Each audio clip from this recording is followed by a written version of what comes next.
Hi friends, welcome to infinite world of GK.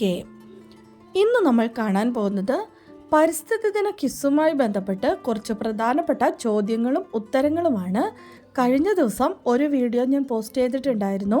ആ ചോദ്യങ്ങളും ഉത്തരങ്ങളും കാണാത്തവർ അതുകൂടി ഒന്ന് കണ്ടു നോക്കുക.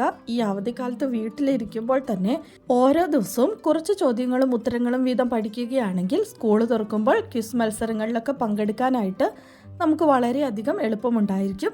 അതുകൊണ്ട് നമുക്ക് ഓരോ ദിവസവും കുറച്ച് ചോദ്യങ്ങൾ വീതം പഠിക്കാം. അപ്പോൾ നമുക്ക് ഇന്നത്തെ ചോദ്യങ്ങളിലേക്ക് കടക്കാം. ഐക്യരാഷ്ട്രസഭ ജൂൺ 5 ലോക പരിസ്ഥിതി ദിനമായി ആചരിക്കാൻ തീരുമാനിച്ച വർഷം ഏതാണ്? 1972 ജൂൺ 5. ആദ്യമായി ലോക പരിസ്ഥിതി ദിനം ആഘോഷിച്ചത് എന്നാണ്? 1974 ജൂൺ 5. ആദ്യത്തെ ലോക പരിസ്ഥിതി ദിന സന്ദേശം എന്തായിരുന്നു?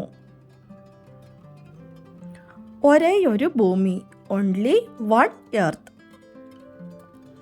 പരിസ്ഥിതി പ്രശ്നങ്ങളുമായി ബന്ധപ്പെട്ട് ആദ്യത്തെ പ്രധാന UN സമ്മേളനം നടന്ന വർഷം ഏതാണ്?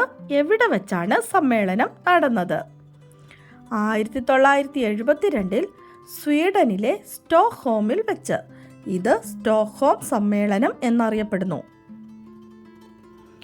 WWFന്റെ പൂർണ്ണരൂപം എന്താണ്? World wide fund for nature. WWFന്റെ ആസ്ഥാനം എവിടെയാണ്? Gland, Switzerland. പരിസ്ഥിതി കമാൻഡോകൾ എന്ന് വിശേഷിപ്പിക്കപ്പെടുന്ന ലോക പരിസ്ഥിതി സംഘടന ഏതാണ്? Green peas.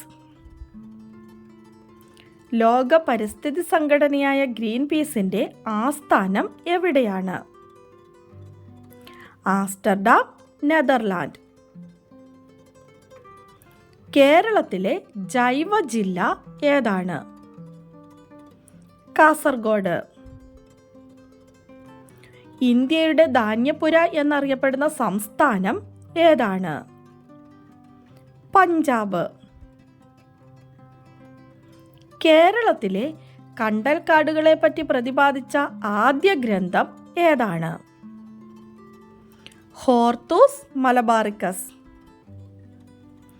കേരളത്തിലെ പക്ഷികൾ എന്ന ഗ്രന്ഥത്തിന്റെ രചയിതാവ് ആരാണ്? ഇന്ദുചൂടൻ അഥവാ KK നീലകണ്ഠൻ.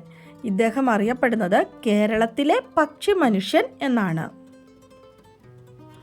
ഒരു കുരുവിയുടെ പതനം ആരുടെ ആത്മകഥയാണ്? ഡോക്ടർ സലിം അലി. ഇന്ത്യയുടെ പക്ഷി മനുഷ്യനാണ് ഡോക്ടർ സലിം അലി.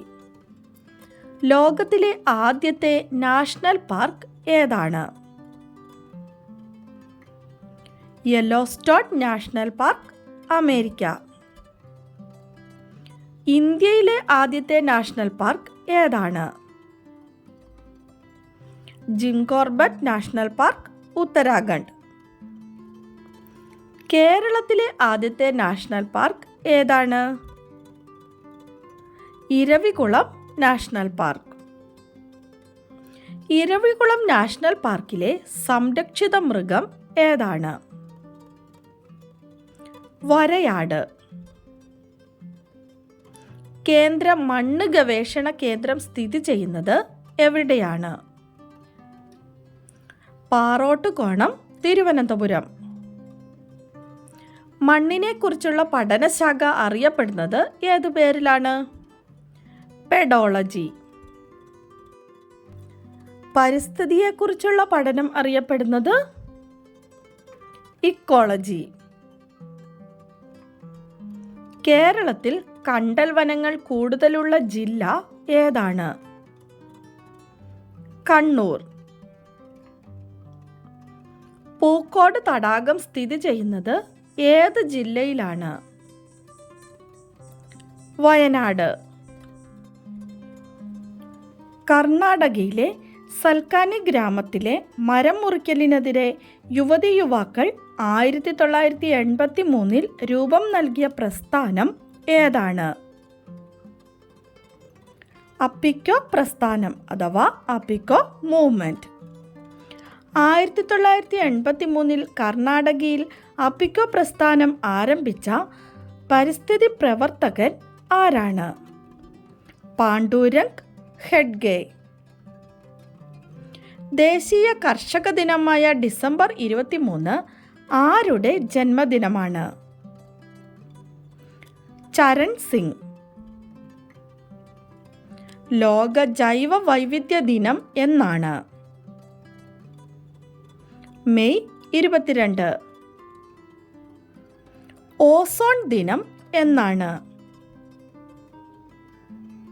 സെപ്റ്റംബർ 16. ലോക ഭക്ഷ്യദിനം എന്നാണ്? ഒക്ടോബർ 16. ജൈവ വൈവിധ്യ രജിസ്റ്റർ പുറത്തിറക്കിയ കേരളത്തിലെ ആദ്യ ഗ്രാമപഞ്ചായത്ത് ഏതാണ്? എടവക ഗ്രാമപഞ്ചായത്ത്, വയനാട് ജില്ലയിൽ. 2012 യുനെസ്കോയുടെ ലോക പൈതൃക പട്ടികയിൽ ഉൾപ്പെടുത്തിയ ഇന്ത്യയിലെ പർവ്വതനിരകൾ ഏതാണ്?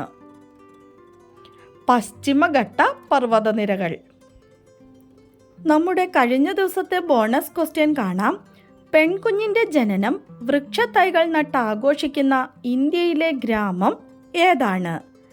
ആൻസർ പിപ്പലാന്ത്രി, രാജസ്ഥാൻ. ആൻസർ കറക്റ്റായി പറഞ്ഞിരിക്കുന്നത് സബിതയാണ്. കൺഗ്രാറ്റ്സ് സബിത. അതുപോലെ തന്നെ ഇനിയും നല്ല നല്ല എൻവയോൺമെൻറ്റ് ഡേ കിസ് വീഡിയോസ് ഇറക്കാൻ റീഷ TN പറഞ്ഞിട്ടുണ്ട്. Thank you Reesha. തുടർന്നും നിങ്ങളുടെ സപ്പോർട്ട് ഇതുപോലെ തന്നെ ഉണ്ടാകുമെന്ന് വിചാരിക്കുകയാണ്. അപ്പോൾ നമുക്ക് ഇന്നത്തെ ബോണസ് ക്വസ്റ്റ്യൻ കാണാം. വിദ്യാഭ്യാസ ചാനലായ വിക്ടേഴ്സിലൂടെ സംപ്രേഷണം ചെയ്യുന്ന കാർഷിക പരിപാടി ഏതാണ്? വിദ്യാഭ്യാസ ചാനലായ വിക്ടേഴ്സിലൂടെ സംപ്രേഷണം ചെയ്യുന്ന കാർഷിക പരിപാടി ഏതാണ്? ആൻസർ അറിയാവുന്നവർ വേഗം തന്നെ കമൻറ്റ് ചെയ്തോളൂ. ഇന്നത്തെ വീഡിയോ നിങ്ങൾക്ക് എല്ലാവർക്കും ഇഷ്ടമായി കാണുമെന്ന് വിചാരിക്കുന്നു. ഇഷ്ടമായാൽ ഒന്ന് ലൈക്ക് ചെയ്യാനും ഷെയർ ചെയ്യാനും അതുപോലെ തന്നെ ചാനൽ സബ്സ്ക്രൈബ് ചെയ്യാതെ കാണുന്ന ആരെങ്കിലും ഉണ്ടെങ്കിൽ ഒന്ന് സബ്സ്ക്രൈബ് ചെയ്യാനും ഓർമ്മിപ്പിക്കുകയാണ്. ഇതുപോലെയുള്ള പുതിയ പുതിയ വീഡിയോകളുമായി നമുക്ക് വീണ്ടും കാണാം. Thanks for watching.